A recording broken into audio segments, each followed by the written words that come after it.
macroeconómico que sigue el gobierno mexicano y que es el mismo que se ha manejado básicamente desde el principio de los años 90 es un modelo muy conservador,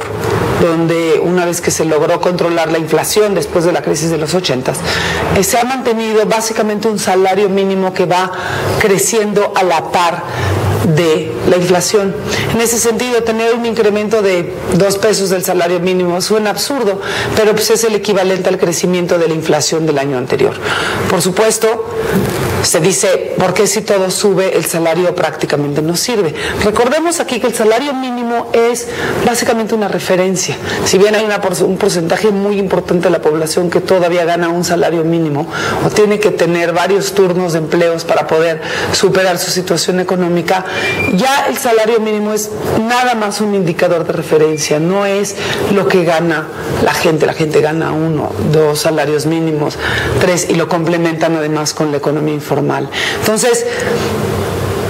parece muy escandaloso un aumento tan pequeño en salario mínimo, pero es porque está pegado a la inflación y es en aras de evitar un crecimiento inflacionario que se desatara la inflación, condiciones que ni siquiera existen en México para que se desate la inflación. Pero el gobierno es tan conservador en su manejo macroeconómico que ni siquiera buscan un crecimiento del salario real o un crecimiento del salario por encima de la inflación en aras de mantener la estabilidad macroeconómica. Existe una comisión de salarios mínimos que la verdad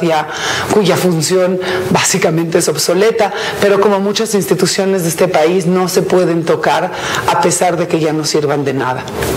Entonces, tener un salario que crece poco no quiere decir que lo que ganan los mexicanos esté creciendo al mismo ritmo.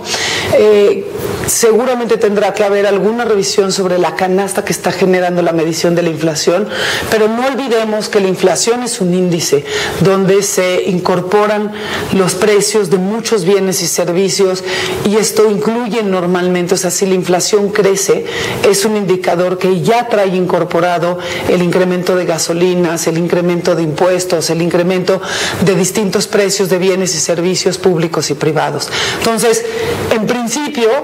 es razonable el que el salario crezca a la misma tasa que la inflación, o por lo menos a la misma tasa que la inflación. Suena muy escandaloso cuando lo piensa uno en términos numéricos de cuántos pesos representa este incremento, pero es al final de cuentas un indicador, es un punto de referencia y no necesariamente lo que realmente está aumentando, dejando de aumentar lo que ganan los mexicanos. Que lo ideal es ver una economía más sólida donde los salarios reales, es decir, los salarios crezcan por encima de la inflación. Sí, eso es lo que quisiéramos, pero para eso no depende de una política gubernamental, eso depende de incrementos en productividad y eso depende de incrementos en el tamaño de la economía y de la actividad económica propiamente. Desgraciadamente esos rubros todavía no vemos crecimientos o cambios importantes que nos acaban impactando en la economía nacional y desgraciadamente en el bienestar de los mexicanos.